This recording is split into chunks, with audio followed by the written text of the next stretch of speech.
Video ini tidak diuntukkan untuk orang-orang yang baperan. Jadi kalau kamu yang baperan, mending di-skip aja ya. Jadi ceritanya tuh kiriman dari teman kita Mbak Mayang, kita panggil aja Mayang. Nah, si Mayang ini dulu tuh datang di Taiwan di tahun 2016. Ya, dia kerjanya tuh di BRT, gengs. Dia tuh jaga ama. Jadi pas waktu datang di tahun 2016, Mbak Mayang ini usianya masih 23 tahun. Jadi dia tuh masih gadis, gengs. Waktu itu belum ada TikTok ya, jadi teman-teman tuh masih aktif di Facebook. Dan di Facebook itu dia tuh kenal dengan satu cowok, diajak kenalan gitu. Jadi Mbak Mayang ini kerjanya di Changhua, sedangkan cowok yang diajak kenalan itu dia tuh berada di Kaohsiung, tapi di pabrik. Udah, mereka tuh sering teleponan, terus sering chattingan, lama-lama baper kan. Ya menurut aku perempuan mana sih yang gak baper ya kalau setiap bulannya tuh kayak dikasih jatah skincare, kayak dikasih kiriman-kiriman makanan sama si cowoknya. Padahal mereka tuh belum jadian loh, kayak masih deket-deket gitu. Dan pada akhirnya setelah potong gaji, si Mayang ini minta libur ke majikannya, izin libur, dan mereka otomatis janjian dong buat ketemu. Ya udah, singkat cerita mereka tuh liburan dan ketemulah. Ini first time nih mereka tuh ngedate. Dan di pertama ketemu itu si cowoknya langsung nembak si ceweknya karena memang dia pikir tuh Mayang mikir udah lama juga kan kita deket, ya diterima dong. Dan dia berpikir kalau cowoknya tuh baik-baik aja. Dan setelah mereka tuh jadian, ya udah setiap bulan mereka tuh libur. Ya libur seperti biasa. Dan setelah jadian itu ya mereka sering libur bareng, kayak sering ketemu setiap bulannya. Bahkan nih si Mayang ini udah dikenalin sama keluarganya, sama si cowoknya. Ibunya juga sering chattingan kok, bahkan kayak sering komen-komen story kayak gitu-gitu, gengs. Dan 7 bulan setelah mereka tuh jadian, ternyata si Mayang ini hamil. Ya udahlah ya, kalian tuh dijaga ketikannya, kita tuh sama-sama pernah dosa, mungkin kita cuma beda cara aja. Si Mayang ini bilang sama cowoknya, ini gimana, aku tuh hamil, aku gimana nih, kita nikah atau kayak gimana? Dan cowoknya itu bilang gini, gengs, aku tuh nggak mungkin pulang karena sama pabrikku tuh nggak diizinkan buat cuti. Mending kamu cuti dulu aja, bilang sama agent kamu kalau kamu tuh hamil mau pulang. Tapi si Mayang takut sama mbaknya, karena si Mayang ini 2 bersaudara, gengs. Jadi orang tuanya si Mayang ini, ibunya itu sudah almarhum semenjak si Mayang masih kecil, dan bapaknya ini menikah lagi. Jadi si Mayang ini bareng sama mbaknya udah nikah ya. Nah, Mayang takut dimarahin mbaknya kalau dia tuh pulang-pulang dalam kondisi hamil. Dan si cowoknya ini gentle, dia tuh telepon ibunya sendiri, telepon orang tuanya bareng sama Mayang, bilang bahwa si Mayang ini udah isi 2 bulan. Dan sampai ada kesepakatan, si Mayang ini disuruh pulang, tapi nggak boleh pulang di rumah mbaknya ataupun pulang ke rumah orang tuanya si cowoknya. Dengan alasan, katanya kalau pulang ke rumah si cowoknya, orang tuanya nanti malu, kan kalian belum nikah, nanti pulangnya cari kos-kosan dulu atau gimana, tapi jangan ke rumah mbakmu, nanti mbakmu kaget. Itu dari orang tua si cowoknya loh ya. Dan dipikir-pikir sama Mayang, daripada digugurin juga tambah dosa, jadi dia tuh pulang. Tapi pulangnya dia tuh ngekos, gengs. Jadi cariin kos-kosan gitu sama si cowoknya. Dan setelah beberapa bulan, ya bener dong, dia tuh mau melahirkan. Tapi di sini dia tuh ditemanin sama ibunya si cowoknya ya. Jadi setelah dia tuh hamil 9 bulan, si ibunya cowoknya tuh udah satu kosan sama si ceweknya ini buat jagain si ceweknya. Dan ya udah lahiran. Nah, tapi setelah lahiran ini, gengs, si orang tuanya ini nggak mau ngebawa si anaknya, sedangkan si Mayang kan mau balik lagi ke luar negeri. Orang dia aja pulang, orang tuanya nggak ada yang tahu, mbaknya nggak tahu. Jadi alasan dia tuh kalau ditelepon mbaknya ya karena dia pindah majikan, neneknya tuh meninggal, dan dia tuh kayak susah dihubungin, kayak susah ditelepon. Itu karena majikan yang baru dia ada alasan nggak boleh bawa HP, itu alasannya. Jadi orang tuanya tuh nggak ada yang tahu, berikut dengan mbak-mbaknya nggak tahu kalau si Mayang ini pulang. Ya Mayang bingung dong, ini terus anaknya gimana dong? Orang tuanya nggak mau bawa balik, orang tuanya malah balik sendirian. Sedangkan kalau misalnya dia tuh mau keluar negeri, nggak boleh bawa anak. Jadi dia tuh rembukan lagi nih sama orang tua dan cowoknya. Gimana kalau dia tuh jujur aja sama mbaknya? Dan kebetulan mbaknya tuh cuma punya anak 1.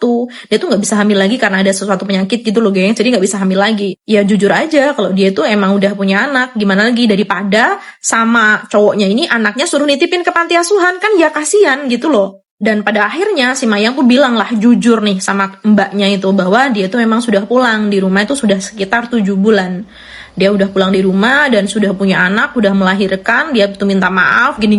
Ya mbaknya kaget awalnya kayak marah-marah, kamu di mana, aku susulin, kayak gitu-gitu kata mbaknya. Dan dia bener sama mbaknya tuh disusulin, gengs, di kosannya itu, disusulin sama suaminya. Ya sampai dimarahin, katanya sampai ditampar, dijambak sama mbaknya, kayak kamu tuh malu-maluin, kamu nggak ngomong ini itu. Ya biasalah ya, sebagai mbak itu kan sama dengan orang tua, mungkin kayak ya kaget lah kok adiknya nggak ngomong, kayak gitu-gitu. Dan mbak dan suami mbaknya ini telepon dong di keluarga si cowoknya dan juga berikut sama cowoknya, ini maunya gimana, ini anak sudah punya anak, tapi kalian tanggung jawabnya gimana, gitu-gitu. Dan karena memang si Mayang sama si cowoknya tuh belum nikah, si Mayang kan ada di Indonesia nih, jadi akhirnya mereka tuh sepakat bahwa si anaknya ini diasuh dulu sama mbaknya. Mbaknya tuh nanti kalau ada orang tanya, dia bilangnya ambil anak karena dia tuh nggak bisa punya anak lagi, gitu alasannya, gengs. Ya daripada malu, jadi kayak jaga image keluarga aja biar nggak ketahuan bahwa itu adalah anaknya Mayang. Ya udah, singkat cerita anaknya dibawalah sama mbaknya itu, sama si suami mbaknya. Si Mayang proses lagi ke PT. Dan ya udah dia berangkat lagi ikut agent yang lama, agent yang dulu dia di sini.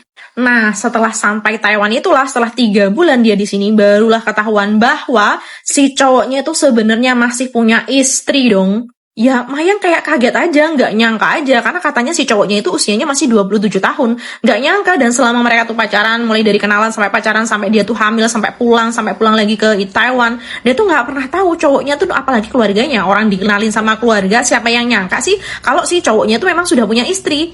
Sekarang gini deh, logikanya nih ya, kalau misalnya cowoknya itu udah punya istri, nggak mungkin kan kayak keluarganya itu mau nerima Mayang atau deket sama Mayang, pasti ditolak dong sama keluarganya. Jadi bahkan orang tuanya itu nggak pernah ngomong bahwa si cowoknya itu udah beristri di rumah. Bahkan anaknya tuh masih kecil, masih usia 5 tahun anaknya.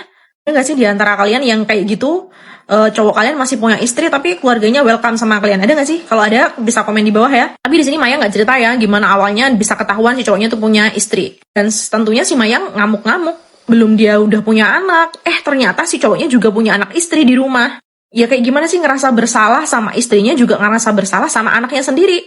Ngerasa dibohongin sama si cowoknya dan keluarganya. Ya dia nggak cuma ngamuk sama cowoknya, ibunya juga dimarahin, dimaki-maki lah sama dia. Ini bukan soal tata krama ya, ini bukan soal kamu masih muda, kamu berani sama orang tua. Tapi kalau ini di posisi kalian juga sama kok, mungkin juga kalian maki-maki kok. Sama si Mayang, si istrinya ini dihubungin, gengs. Jadi si Mayang nggak terus melanjutkan hubungan gitu, enggak. Dia langsung hubungin si istrinya. Nyeritain semua dari awal kronologinya kayak gimana, diceritain semua sama si Mayang ini. Ya istrinya kaget, nangis-nangis. Pantesan waktu itu ibu katanya nggak di rumah, ngomongnya di rumah di saudara di Jawa, karena dan mereka tuh di Lampung, dan dulu tuh kayak keluarganya si cowoknya tuh trans, jadi masih ada keluarga di Jawa gitu loh. Bilangnya dulu si ibu mertuanya ini ke keluarga di Jawa 1 bulan, padahal si ibunya ini, ibu mertuanya ini nemenin si Mayang lahiran. Dan ya udah pecah, si Mayang ngubungin keluarganya, ngubungin mbaknya, dan juga si mbaknya ngamuk-ngamuk, keluarga si Mayang ngamuk sama keluarga cowoknya, dan juga si mertua dari istrinya itu juga ngamuk-ngamuk ke besannya. Jadi gimana sih, kayak ya udah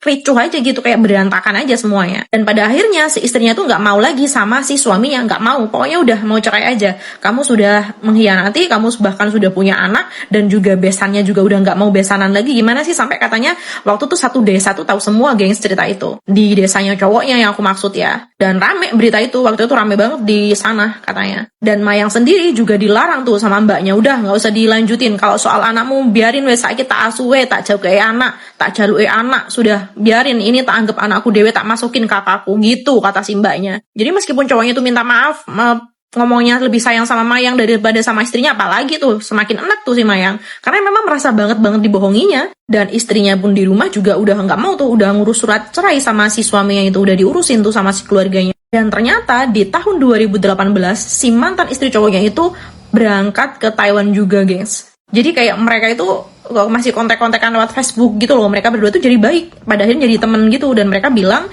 mau ketemuan setelah si mantan istrinya tuh balik ke Taiwan. Dan bahkan nih sampai sekarang, sampai video ini aku upload, mereka tuh malah berteman baik, gengs. Jadi mantan istri dari cowoknya, dia tuh malah berteman baik sama Mbak Mayang. Tapi ya gitu, gengs, si mantan cowoknya tuh nggak pernah kasih nafkah apapun sedikit pun sama anaknya. Dan kata si temennya atau mantan istri cowoknya itu juga sama, nggak pernah lagi ngasih duit. Bahkan neneknya sama kakeknya aja katanya nggak pernah loh jengukin cucunya di rumah. Jadi ya udah lepas gitu aja. Habis itu kayak udah lepas, nggak ada komunikasi itu aja. Dan dari cerita ini tuh aku kadang berpikir gini, kadang-kadang pelakor itu juga korban gak sih? Kayak mereka tuh korban aja dari cowok-cowok yang masih punya pasangan atau masih punya istri. Ya mungkin bisa jadi nggak pernah ngomong punya istri, bisa jadi juga mungkin ngakunya udah jadi duda atau kayak gimana tuh. Ya beda lagi nih, kalau ada pelakor yang memang tuh dia tuh niatnya ngelebut suami orang, itu beda lagi ya, gengs. Jadi aku nggak setuju deh kalau kalau kalian tuh selalu nyalahin pelakor. Ya yang salah yang cowok nggak sih? Udah tahu punya hubungan, udah tahu punya istri, ngapain ke cewek lain? Dan belum tentu juga loh yang jadi pelakor-pelakor kayak gitu tahu bahwa si suami atau si cowoknya itu sudah punya istri di luar sana. Sekarang kan banyak yang kayak gitu-gitu. Udah jadi istri, tahu-taunya udah punya anak istri di lain daerah. Banyak juga kan yang kejadian kayak gitu. Ya mudah-mudahan ini jadi warningnya, jadi perhatian buat kita semua, buat lebih selektif aja kalau mau kenal seseorang. Karena ternyata dikenalin sama keluarga juga nggak menjamin kejujuran kan.